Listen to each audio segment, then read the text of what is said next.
여러분, 죄송합니다. 물을 마시다가 물이 객겨가지고,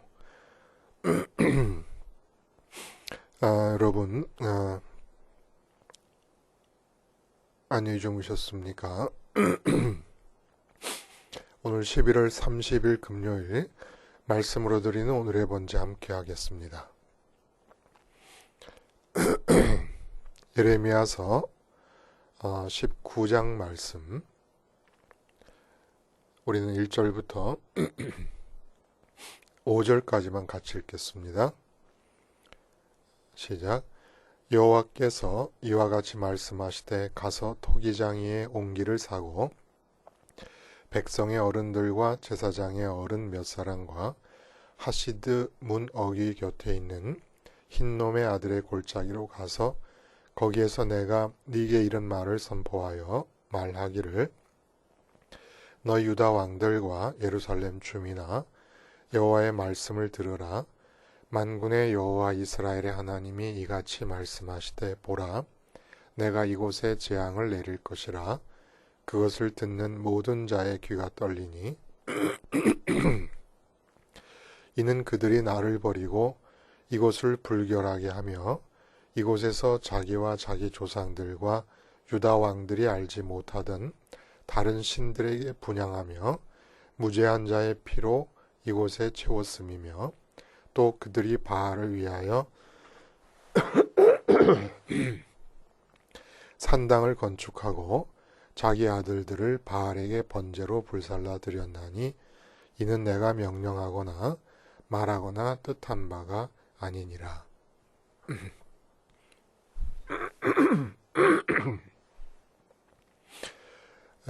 오늘 우리가 함께 읽은 말씀 중심으로 나라 구함보다 큰 나의 쓸모, 나라를 구하는 것보다 더 큰 나의 쓸모라는 제목의 하나님 말씀 증거합니다. 여러분, 제가 우리가 생활 속에서 흔히 접할 수 있는 사람들의 상태를 한번 두 그룹으로 분류를 한번 해보겠습니다. 취준생, 취업을 준비하는 그런 사람들, 재수생, 또 자영업에 실패해가지고 그나마 조금 갖고 있던 모든 재산을 다 털었습니다. 그래서 집에서 혼자 등산을 다녀요. 같이 등산을 다니기도 창피해서 못 다녀요. 그런 중년, 그리고 은퇴하고 여행이나 다니는 것이 최고의 낙이 되어버린 초로의 신사나 숙녀, 이나마 괜찮죠, 형편이. 여행을 생각할 정도면. 어쨌거나 은퇴 후에 할 일이 없어서 소일거리만 찾는 그런 상황. 그리고 이제나 저제나 죽을 날이 자꾸 생각되는 노인분들. 자, 이렇게 한 그룹이 있어요.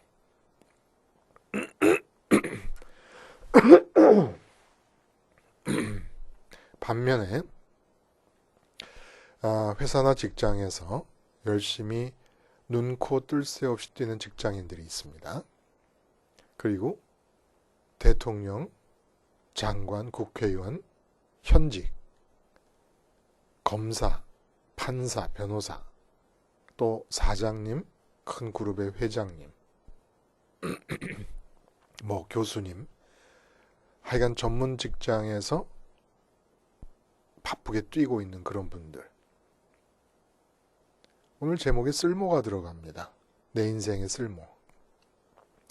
전자의 그룹은 쓸모가 없고 후자의 그룹은 쓸모가 아주 많은 인생들이다 생각하기가 쉬워요. 흔히들 우리는 내 인생의 쓸모를 생각하게 되면 이 세상 인간 사회 안에서 특정 분야와 영역 내에서의 자신의 활용 가치나 역할 가능성을 생각을 합니다. 근데 특이한 것은 우리가 흔히 내 인생의 쓸모를 생각할 때 하나님을 믿는 사람들조차도 하나님이 생각하시는 쓸모의 기준을 염두에 두지 않습니다. 세상이 생각하는 쓸모의 기준을 가지고 나의 상태를 평가하면서 하나님께 울부짖기도 하고 쓸모 있는 인간이 되게 해달라고 그래서 하나님께 쓸모 있는 인간이 되게 해달라고 하는 것조차도 내용적으로 보면 이 인간 세상 안에서 쓸모 있음의 기준을 따라서 자기의 쓸모 있는 모습을 그려놓고 하나님께 울부짖는 거예요. 하나님의 쓸모의 기준을 생각하지 않는다는 거. 이게 참 보통 문제가 아니에요. 왜냐하면 내 인생의 쓸모의 기준을 완전히 오해하고 살고 있다는 거예요. 대통령, 장관, 국회의원, 판사, 검사, 변호사, 회장님, 사장님. 이들은 그래도 자기들이 이 세상에서 어느 정도 역할을 하고 있다고 생각을 합니다. 그래서 쓸모 있는 인생이라고 여기고 있지요. 그리고 또 그 반대편에 있는 사람들은 내 인생이 꼴이 이게 뭐야? 이 생각을 합니다. 근데 하나님은 돌들로도 아브라함의 자녀를 만드실 수 있다는 말씀처럼 영웅이나 위인들이 그렇게 하나님에게 생각보다 대단한 분들이 아닙니다. 예를 한번 들어볼까요? 부자와 거지 나사로 비유를 한번 보세요.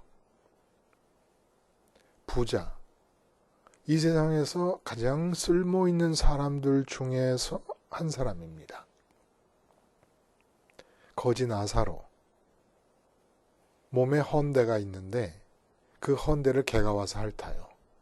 그리고 부자가 밥 먹기 전에 그 고대 근동에서는 빵 조각을 뜯어서 손을 닦거든요. 그러면 그 빵 조각을 버릴 거 아닙니까? 그걸 주워서 먹고 사는 거지 나사로.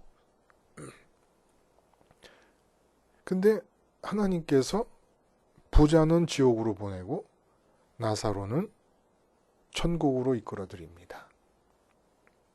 온 세상이 버린 쓸모없는 사람. 근데 예수님이 이 비유를 드실 때 나사로라는 이름을 굳이 쓰셨어요. 나사로라는 이름의 뜻은 하나님만이 나의 도움이시다라는 뜻입니다. 하나님 말고는 내게 아무것도 없다라는 뜻이에요. 하나님께 쓸모 있기 위한 가장 좋은 조건이 뭘까요, 여러분? 하나님이 생각하시는 인간의 쓸모는 활동에 있지 않습니다. 믿음에 있어요. 이 세상에서의 역할에 있는 게 아니에요. 하나님이 결정하시는 쓸모는 인간 안에 하나님 크기의 마음의 공백이 있다는 사실로부터 출발을 합니다. 그래서 하나님이 보실 때 인간의 쓸모는 이 세상 안에서 육체를 가지고 있어요. 우리가 꼬집으면 아프고 눈이 달려있고 귀가 달려있어서 보는 게 있고 듣는 게 있고 코가 있어서 좋은 냄새 나쁜 냄새 구분하고 입이 있어서 맛있는 거 찾고 그런 육체가 있어요. 이 육체를 가지고 이 땅에 살고 있는 사람이 보이지도 들리지도 않는 하나님을 최우선의 대상으로 붙잡는 것. 이 하나의 쓸모를 위해서 하나님은 우리를 이 세상에 살려두고 계시는 거예요. 하나님에게 위인이 필요하지 않습니다. 영웅이 필요하지 않아요. 사장님, 회장님이 필요한 게 아니고 대통령감이 필요한 게 아닙니다. 하나님에게 대통령 되는 게 뭐 그렇게 대단하겠습니까? 오직 하나님만을 유일한 기쁨과 만족으로 여기면서 이 세상 안에 있는 이 일을 위해서 하나님은 인간의 쓸모를 결정하신다는 겁니다. 그 다음에 이 세상에서 어떤 역할을 하면서 사느냐 하는 것은 그 다음의 문제예요. 하나님에게 쓸모 있는 사람으로 평가가 되었을 때 하나님이 그 사람을 통해서 어떤 역할을 하느냐 마느냐라는 문제는 사실은 내 인생에 쓸모하는, 내가 생각해야 되는 내 인생에 쓸모하는 관계가 없다는 거예요. 그건 하나님이 전적으로 생각하시면서 쓰실 일이고, 내가 생각할 때 내 인생의 쓸모는 어디까지냐? 육체를 갖고 사는 동안에 아내도 만나고 남편도 만나고 부모도 만나고 자녀도 만나고 회사 가면 동료도 만나고 이런 사건 저런 사건, 돈 문제, 건강 문제, 사람 문제, 나라 문제, 가지가지 문제를 만나잖아요. 근데 어떤 상황에서라도 하나님이 최우선적인 대상으로 마음에 받아들여지는 것, 이것이 바로 하나님이 생각하는 인간의 쓸모라는 겁니다. 그래서 하나님이 분리수거하세요. 인간 쓰레기가 하나님에게도 있다는 얘기입니다. 근데 그 인간 쓰레기가 우리가 생각하는 인간 쓰레기와 달라요. 인간 쓰레기가 되어서 감옥에 들어갔어요. 우리가 막 욕을 했습니다. 인간 쓰레기, 저런 사람은 평생 감옥에서 썩어야 된다. 근데 그 사람이 감옥이라는 현장에서, 그 삶의 현장에서 하나님 살아계심을 받아들이고 하나님을 최우선의 현실로 인정하고 하나님을 마음으로 받아들이면 하나님에게는 하나님 살아계심을 모르고 있는 대통령보다 더 쓸모있는 사람이 되는 겁니다. 쓸모 있느냐 없느냐, 내가 인간으로서 내 인생이 쓰레기가 되느냐 쓸모있는 인생이 되느냐를 결정하는 분은 하나님이라는 것을 꼭 아셔야 돼요. 인간 세상이 결정하는 게 아닙니다. 그리고 예수님 당시 때도 바리새인과 대제사장과 서기관들이 세리와 창녀들보다도 천국에 더 못 들어가거나 늦게 들어갈 것이다, 이런 말씀을 하세요. 하나님에게 쓸모는 창기와 세리가 더 있을 수 있다는 거예요. 바리새인이나 대제사장이나 서기관, 요즘 다 우리식으로 말하면 잘 나가는 사람들 아닙니까? 그 사회 지도자급 인사들이에요. 그리고 우리는 생각해요. 대형 교회, 숫자가 많은 교회 목회를 하면 하나님께서 그 목사님을 크게 쓰신다, 이렇게 생각을 합니다. 과연 그럴까요? 예수님 바리새인들하고 서기관 제사장들이 뭐라고 얘기해요? 천하를 다니면서 한 사람의 영혼을 구해놓고 그 영혼을 만나면 자기들보다 더욱 큰 지옥 자식으로 만든다는 얘기를 하세요. 그러니까 외형적으로 큰 목회를 한다고 하나님이 쓰시는 게 아니라는 거예요. 개척한 지 10년이 됐는데 교인이 10명도 안 됐다. 근데 10명 앉혀놓고 그 목사님이 육체를 갖고 있는 사람으로서 보이는 것도 많고 들리는 것도 많고 냄새 나는 것도 많고 먹고 싶은 것도 많은데 보이지 않으시는 하나님을 최우선의 대상으로 마음이 붙잡으시면 가장 쓸모 있는 사람이다, 이런 얘기입니다. 오늘 본문에 그 유명한 예레미야의 토기장이 비유 끝에 옹기를 깨뜨림의 비유가 나옵니다. 깨어진 옹기의 비유가 아니고 옹기를 깨뜨림의 비유예요. 다르죠, 그렇죠? 근데 그 내용을 보면 옹기를 하나 사라고 얘기하세요, 예레미야에게. 그 옹기를 하나 삽니다. 옹기라는 것은 주둥이가 길쭉하고 가늘고 그리고 그 담는 부분이 좀 둥글게 넓적하게 큰 그런 것을 말하잖아요. 근데 그 옹기를 하나 사서 백성의 어른들과 제사장 어른 몇 사람과 함께 하시드 문 어기 곁에 있는 흰놈의 아들 골짜기로 내려가서 말씀을 전하라는 거예요. 어떤 과정을 통해서 이 백성들의 지도자들과 대제사장 중에 어른들이 예레미야와 동행을 하게 되었는지는 모르겠습니다만 하여간 같이 내려가게 됐어요. 근데 여러분, 여기서 중요한 것은 하시드 문이라고 하는 뜻은 그 글자를 그대로 직역하면 질그릇 조각의 문이라는 뜻입니다. 이 질그릇 조각의 문이라는 것이 예루살렘 성에 어디에 있던 문인가가 확정지어지진 않고 있지만 많은 학자들이 동쪽 문이 아니겠는가라고 추측을 해요. 근데 이 동쪽 문을 통해서 하시드 문, 질그릇 조각의 문을 통해서 예루살렘 성 안에서 생기는 모든 생활 쓰레기들이 반출됩니다. 그래서 남쪽에 있는, 그러니까 동쪽과 남쪽이 어떻게 맞는지 모르겠습니다만 하여간 주석에 그렇게 기록이 되어 있어서 말씀을 드리는 거예요. 남쪽에 있는 골짜기가 있는데 흰놈 골짜기라고 얘기합니다. 이 흰놈 골짜기에서 그 쓰레기들을 다 소각을 시키는 거예요. 근데 이곳으로 백성들의 장로들과 대제사장 중에 어른들을 데리고 가서 하나님의 말씀을 전하라는 겁니다. 하시드 문이 질그릇 조각의 문이에요. 질그릇이 깨져서 조각이 났어요. 그 문을 통과해서 흰놈의 골짜기 쓰레기 소각장으로 백성들의 지도자들 격인 어른들을 데리고 가라는 겁니다. 이 자체가 하나의 퍼포먼스라는 거예요. 어떤 의미의 상징적 예언 행위입니까? 본인들은 예레미야를 따라가는 본인들은 그걸 못 느꼈을 거예요. 왜 따라가자고 그러는 거냐? 중요한 하나님의 말씀을 내가 전할 테니까 같이 갑시다 하니까 궁금해서 따라온 것 같아요. 근데 그 자체가 질그릇 조각의 문이라는 것은, 질그릇이라는 건 한번 깨지면 재생이 불가능합니다. 버려졌음을 말하는 거예요. 그리고 흰놈의 골짜기도 예루살렘 성읍 안에서 발생하는 모든 쓰레기들을 가져다가 태우는 소각장입니다. 근데 그들을 이리로 데려왔다는 건 뭐예요? 하나님께서 지금 인간들 중에서 쓰레기를 분리수거하고 계신다는 것입니다. 근데 본인들은 모르고 따라가는 거지요. 쓰레기 소각장으로 데리고 나왔으니까. 무서운 얘기예요.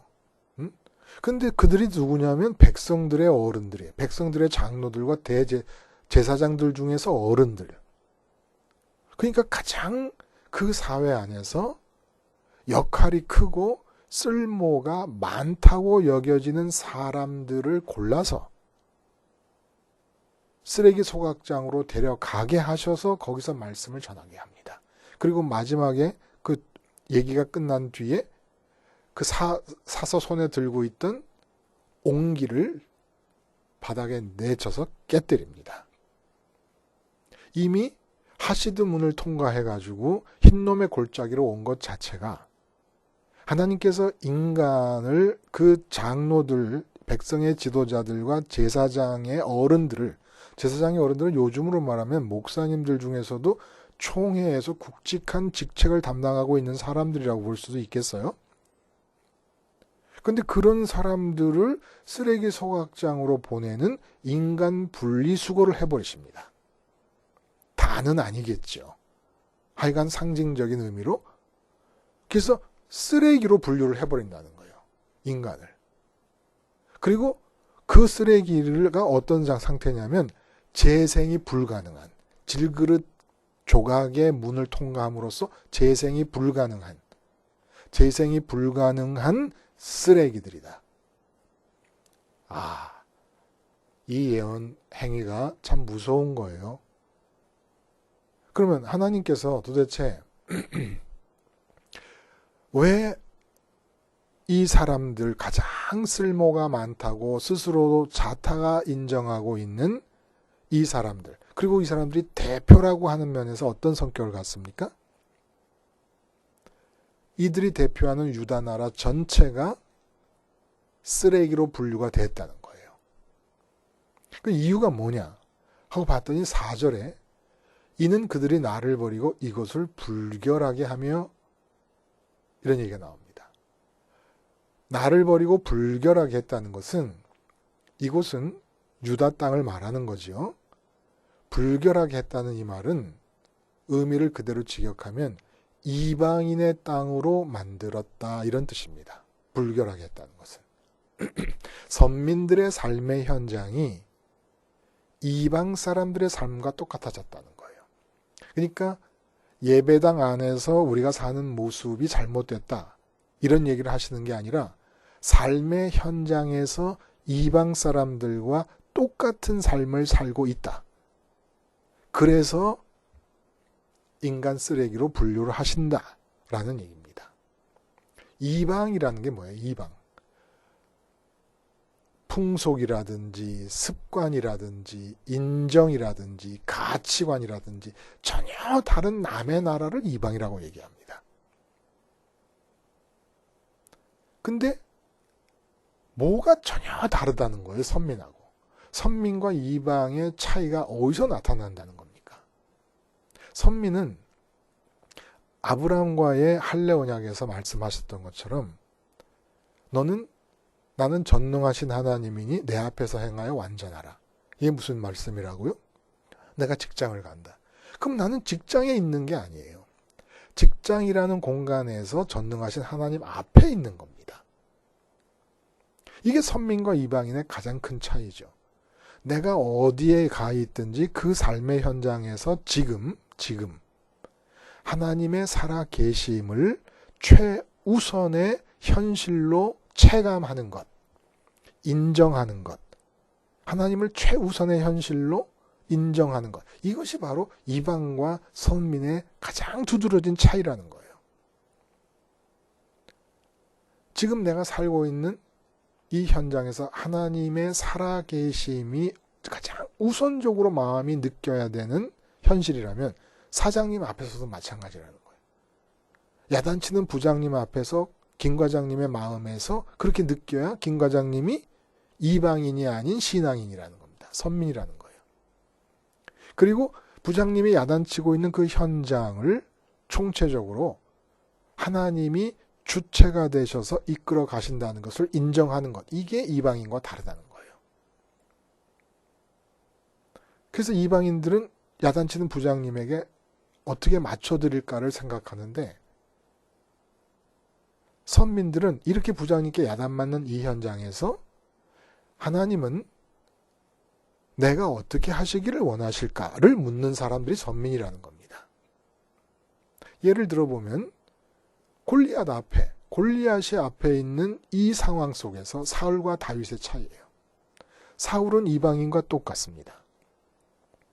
이론적으로는 하나님이 살아계심을 알아도 자기 삶의 현장 골리앗이 있는 그 삶의 현장에서 하나님이 살아계시는 것을 골리앗보다 더 먼저 체감하지를 못합니다.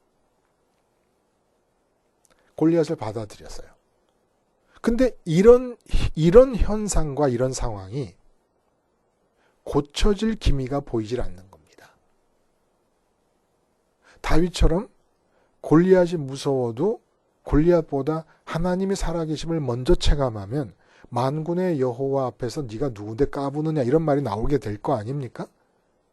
근데 이렇게 사울의 상황이 다윗의 상황으로 변하기를 기다리시는데 변할 기미가 보이질 않게 됩니다. 그래서 옹기를 사서 깨뜨리라고 했던 거예요. 한번 깨진 옹기는, 한번 깨진 질그릇은 회복될 수가 없습니다. 그래, 그러면 이들이 도대체 왜 그렇게 하나님 살아계심을 먼저 체감하지를 못하고 있는 것이었을까?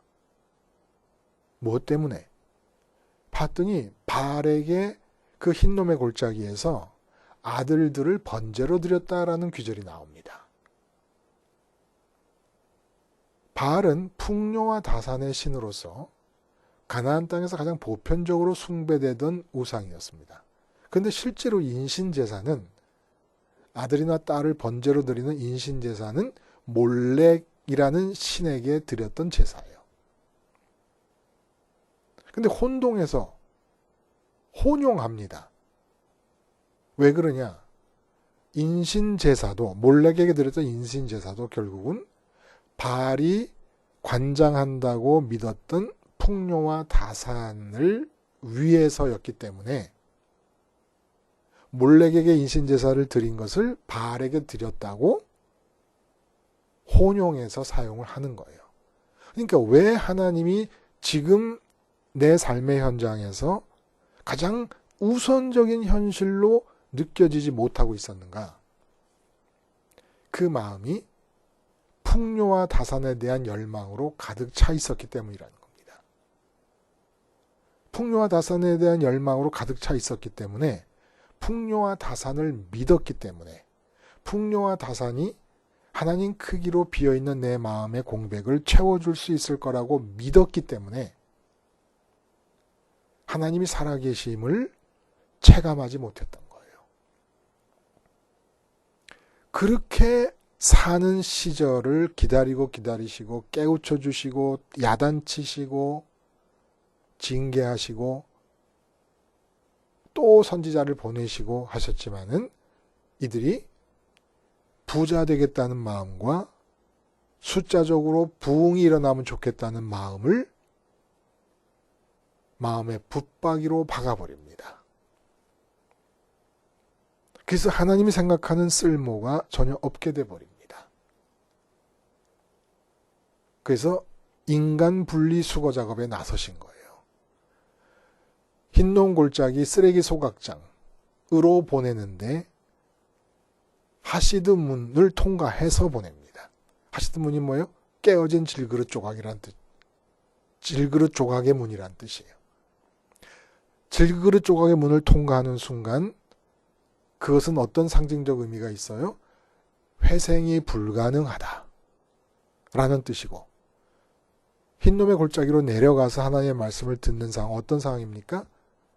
회생이 불가능하도록 쓰레기로 분류되었다라는 뜻이 된다는 겁니다. 그래서 하나님이 그 다음에 보면은 살육 당할 것에 대한 예언을 합니다. 그 흰놈 골짜기에 도벳 사당이 있었는데, 우상들을 숭배하는 사당을 지었는데, 그 도벳 사당이라고 하는 그 뜰에 시체가 매장을 하다 자리가 없어서 넘쳐나게 될 것이라는 걸 얘기하는 거예요. 이렇게 살육의 징계가 뜻하는 바는 의미가 뭘까요? 다 죽임을 당할 것이다. 육체가 죽임을 당할 것에 대한 예언을 하시는데, 육체가 죽임을 당한다는 게 무슨 의미가 있을까요? 기회를 상실하는 겁니다. 하나님이 쓸모를 기대하지 않으시는 거예요. 더 이상. 육체를 갖고 있는 동안이 어떤 기회입니까?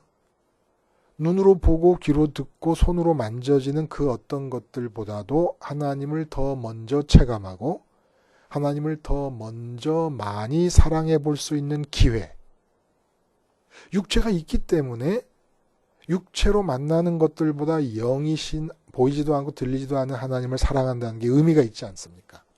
그래서 우리가 천사보다 더 귀한 존재인 거예요. 천사는 아예 육체가 없이 하나님 옆에 있으니까 하나님을 보면서도 하나님을 사랑하지 않을 수는 없으니까. 근데 우리는 육체를 갖고 있으면서 하나님을 사랑해 보라고 기회를 주신 겁니다. 천사보다 더 높은 존재로 상대하고 싶으셔서. 인격적으로 상대하고 싶으셔서. 그래서 육체가 죽는다는 건 이 기회를 상실해 버리는 거예요. 근데 하나님을 육체로 만나는 그 어떤 것보다도 먼저 사랑하게 되는 마음 상태가 되면 육체의 죽음보다 큰 축복이 없어요. 근데 하나님을 사랑하지 못하고 하나님 살아계심을 체감하지 못하고 있는 상태에서 눈에 보이고 귀에 들리는 것들을 체감하면서 살고 있는 상태에서 육체가 죽어버리면 그냥 하나님이 분리수거해버리신 겁니다. 흰놈의 골짜기가 개흰놈이에요. 히브리어로. 근데 이게 신약 성경으로 넘어오면서 게헨나로 됩니다. 게헨나가 뭐예요? 지옥을 말하는 겁니다. 지옥을. 부자와 나사로의 비유에서 부자가 간 그곳이 게헨나예요. 우리는 돈이 많은 부자들을 이 세상에서 굉장히 쓸모있는 사람들로 생각을 합니다. 또 쓸모있는 사람으로 살았던 결과라고 생각을 하는 거예요. 그리고 자영업하다 망한 사람들은 집에서조차도 마누라조차도 그 남편을 쓸모있는 인간으로 취급을 하지 않습니다. 자식들도 마찬가지예요. 돈 버는 아빠는 쓸모없는 아빠로 취급을 해버려요. 요즘 풍조가 하도 이상하게 고약해져가지고. 근데 하나님만은 오히려 더 큰 기대감을 가지고 쓸모를 희망하고 계신다는 거예요. 왜냐? 이 세상에서 만족과 기쁨을 위해 취할 수 있는 것이 아무것도 없어요. 그러니까 보이지 않는 하나님께로 오기가 더 쉬워지고 유리해지는 거예요. 그래서 제사장이나 바리새인과 서기관들보다 창녀와 세리가 먼저 하나님 나라로 들어갈 것이라고 말씀을 하신 것입니다. 세상적으로 가치 있는 것들이 아무것도 없어요. 세상은 세상적으로 가치 있는 것을 갖지 않으면 그 사람도 가치 없는 인간으로 취급을 해버립니다. 근데 세상적인 가치가 적으면 적을수록 하나님만이 유일한 가치가 되기가 쉬워진다는 거예요. 풍요와 다산이라는 가치를 쥐고 있는 바람에 하나님이 살아계심을 삶의 현장에서 체감하지 못했던 거거든요. 그래서 쓰레기 취급을 해버리신 겁니다. 하나님이. 근데 세상적인 가치를 마음에서 붙잡는 것을 체념해버려요. 내 능력이 없어서. 형편이 안 돼서. 그럼 훨씬 유리해지는 거예요. 하나님의 쓸모에 가까이 가는 게. 우리는 자꾸 모세처럼 되고 요셉처럼 되고 다윗처럼 돼야 쓸모가 있는 거로 생각해요. 그거는 우리가 생각해야 될 우리의 쓸모가 아니에요.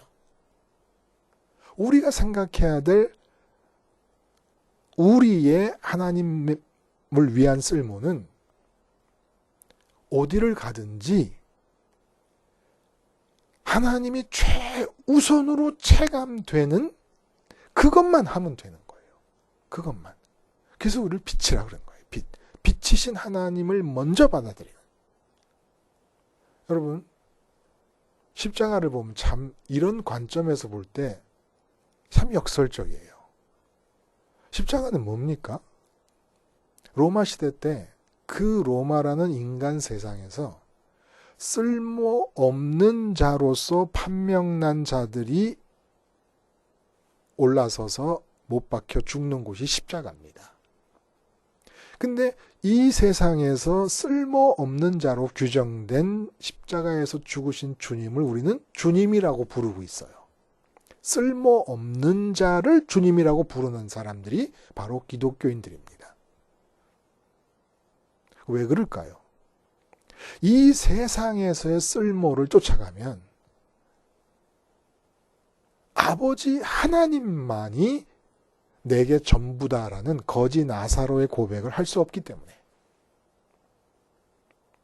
못해요. 그거를. 하나님만이 최고가 아닌 거예요. 세상에서의 나의 쓸모를 위해서 하나님도 동원하면 했지. 그러니까 내가 하나님의 쓸모를 결정해버리는 위치에 서버린다는 겁니다. 응? 풍요와 다산을 얻어야 되겠다. 근데 하나님 어디다 쓸까?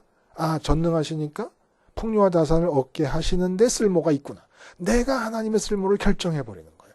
하나님에게 내가 어떻게 쓸모가 있는 존재인가를 생각하지 않고 하나님이 내게 기대하시는 내가 생각해야 될 나의 쓸모는 한 가지뿐이에요. 하나님이 어떤 상황, 어떤 삶의 현장에서도 제1번의 대상이 되시는 것. 그리고 나서 그 다음 상황들을 향해서 나가고 향해서 생각하는 것. 그러려니까 꼭 필요한 일이 세상에 대해서 쓸모 있기를 포기해야 되더라는 얘기예요. 세상에서 쓸모 있는 존재인 것을 죽이지 않으면 하나님께 쓸모 있는 사람이 될 수가 없더라는 얘기입니다. 내가 세상에서 쓸모 있는 인간이 되고 싶으면 되고 싶어 할수록 현장에서 살아계신 하나님은 점점 더 멀어집니다. 체감이 안 돼요. 체감이 안 돼. 그리고 내가 하나님의 쓸모까지 결정해버리는 사람이 됩니다. 내가 세상에서 이렇게 쓸모 있는 인간이 되기 위해서 하나님 도와주세요. 하나님은 이렇게 쓰일 수 있습니다. 그러니까 하나님 기뻐하세요. 이런 식이 돼버린다는 겁니다. 십자가가 참 역설적인 거예요. 쓸모없는 인간으로 낙인받은 자의 죽음입니다. 근데 우리는 그분을 주님이라고 고백합니다. 그럼 이제 어떻게 해야 되겠습니까? 이 세상에서 하나님이 그렇게 하시기 전에 나 스스로가 나를 쓰레기로 여기는 거예요. 십자가를 생활화한다는 게 무슨 뜻입니까? 세상의 기준으로 볼 때 세상에서 나는 쓰레기다라고 자발적으로 인정하는 것이 십자가에서 죽는 거예요, 여러분. 근데 세상에서 자꾸 쓸모를 생각하니까 십자가와 역행하는 방향으로 나가는 겁니다. 이렇게 고백하는 거예요. 십자가를 바라보면서 자, 아내가 있고 남편이 있어요.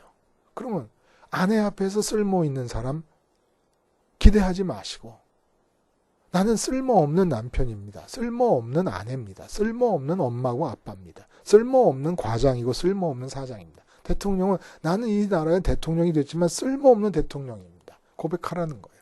내가 있는 자리가 어떤 자리든지 감옥이면 감옥에서, 실패하면 실패한 자리에서, 재수생이면 재수생의 자리에서, 취준생이면 취준생의 자리에서 나는 이 세상에서 쓸모없는 인간입니다. 나를 고백하면서 십자가에서 죽으라는 거예요. 그러면 하나님이 제일 먼저 들어와요. 그럼 그 자체가 하나님에게 가장 쓸모있는 인간이 되는 길이라는 겁니다. 참 역설적이죠. 그렇게 쓸모있는 인간이 되고 난 다음에는 내가 생각해야 될 쓸모와 상관없이 내가 생각해야 될 내 인생의 쓸모와는 무관하게 하나님이 당신의 용도를 위해서 나를 어떻게 쓰시는가는 하나님께 맡기라는 거예요. 그리고 하나님이 어떤 일을 이루셔도 그 일을 내 마음으로 받아들이지 말고 나는 계속해서 세상에서 쓸모없는 인간이라는 걸 고백하는 십자가에서의 죽음을 반복해 나가라는 겁니다. 그러면 나는 쓸모없는 자로 낙인받아 십자가에서 죽으신 예수님과 함께 죽었습니다. 예수님의 죽음이 나의 죽음인 고로 나는 세상에 쓸모가 없습니다. 라고 고백하는 그 인간이 하나님에게는 우리끼리 볼 때 나라를 구한 쓸모보다 더 큰 쓸모라 이런 얘기입니다. 기도하시겠습니다. 하나님 아버지, 나라를 구한 쓸모보다 하나님께서 더 크게 보시는 쓸모를 위해 오늘도 이 세상에서 나는 전혀 쓸모없는 자임을 고백하는 십자가에서의 죽음을 반복하게 하여 주시옵소서. 예수님의 이름으로 기도드리옵나이다. 아멘.